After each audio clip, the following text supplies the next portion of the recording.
lawyer saying that the NDC have done it before. Okay. Actually, this is the first time the NDC are going to do something like this in the history of the Fourth Republic. Right. In terms of a real contest for the presidential succession, this is the first time the NDC is going to have that situation.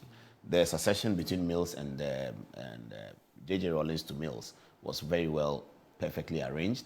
The succession from Mills to Mahama was perfectly arranged.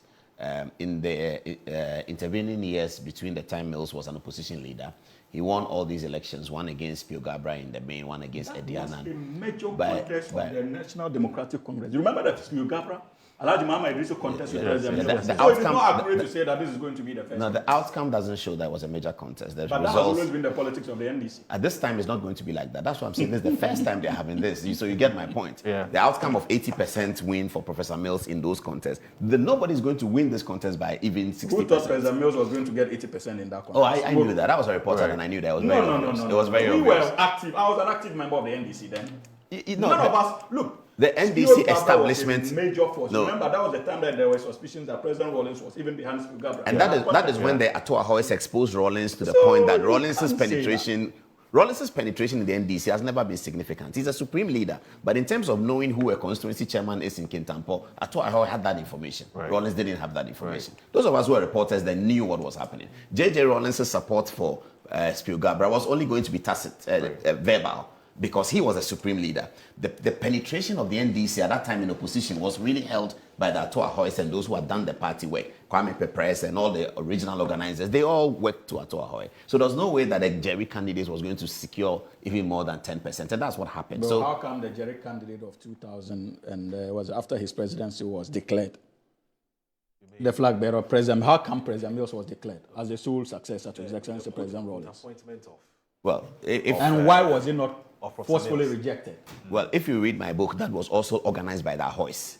The Rawlings' Swedro declaration was organized by the Ahoys. The departure of Guzitano. I was with the Reform Party all the time. The departure of Guzitano was in reference to what Adom-Otchere and Co had done against him. We need to do more work on when it comes to the politics of the NDC. Even the Tamale Central contest that we just had, I remember telling Manasseh Azure-Ewuni when he called and he was asking about the potential, like the likely person to lead, because of how heated. Let me finish. No, just quickly. Okay. How heated the contest was. I told him that if you are a follower of the NDC politics, our contest sometimes appears quite competitive, but the results gives you a different picture, and you begin to wonder where that competition was. But you are making my point. So you are looking at this current contest, and you are thinking that it's going to be competitive. Yes, the contest will be competitive, and that is not the first time that we are having a competitive contest. That's why I referenced the Mills contest against Pio Gabra and Alhaji Mahama Idrisu.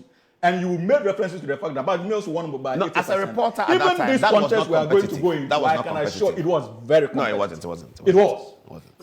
You know that it was very competitive. For me, I see two things. Do you know the only competitive election NDC had is a competition in 2001 for the chairmanship between Obed Asamoah and Alhaji Idrisu at Trade Fair. Right. That was a competition for chairmanship. Yeah, but Paul, you know what? In terms of presidential candidates, if he's a member of the party, so if he's assuring us that we shouldn't worry, we will see these things, but somebody will win by 80%. Fair enough.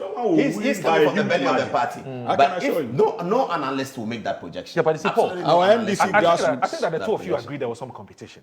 No, but how competitive it was. But that's the point I'm making. That's what the extent of the competitiveness, yes. given the outcomes that came. Okay, I get it. But that's how you look at it. And I'm telling him not if to 200 years on the later, outcome, because that has always been. So when you say this is going to be the first time, when you are talking about competition, if 200 years later people are looking at these analysis, or if we are looking at the results between Kwame Nkrumah and JB Dankwa in 1960, we were not there. We will look at determine whether it's competitive or not based on outcomes only. Yes. We don't determine that it's competitive or not based on I was on the campaign. Approach to Adom, I can assure you, even but that's the only way you look political at science students will not do. Was 2024 selection competitive?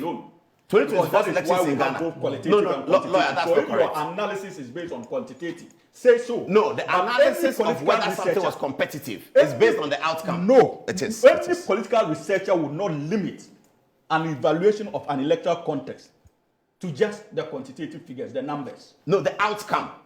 The outcome. 2024 election. The results. Americans who are looking at Ghana's 2024 election, that is why we say that he won by a landslide. That's an assessment of the competition. Right. Please, that's an assessment of the competition. So when we say that he won by a landslide, no, that is the fundamental way to assess whether there was competition or not. So if you look at, if an American journalist is looking at Ghana's 2024 election, he will say that John Dramani Mahama won Ghana's election by a landslide. That means it was not competitive.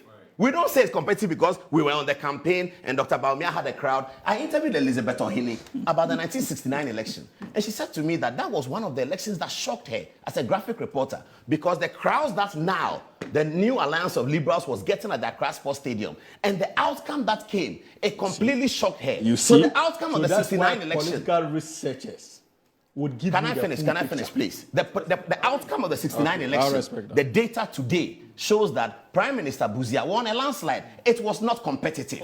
The outcome of the Ghana's election 2008 was fiercely competitive because there was no first round winner. It's the outcomes that we use to determine. It's not I was there and I was there. Yeah, it's the outcome.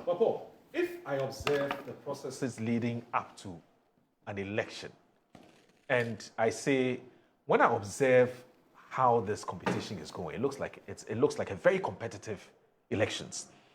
Will I be wrong? Do I need to wait for the results to come out and say, oh, apparently there was not even competition at all? Yes, so what you say in before the election comes is that it appears to be competitive.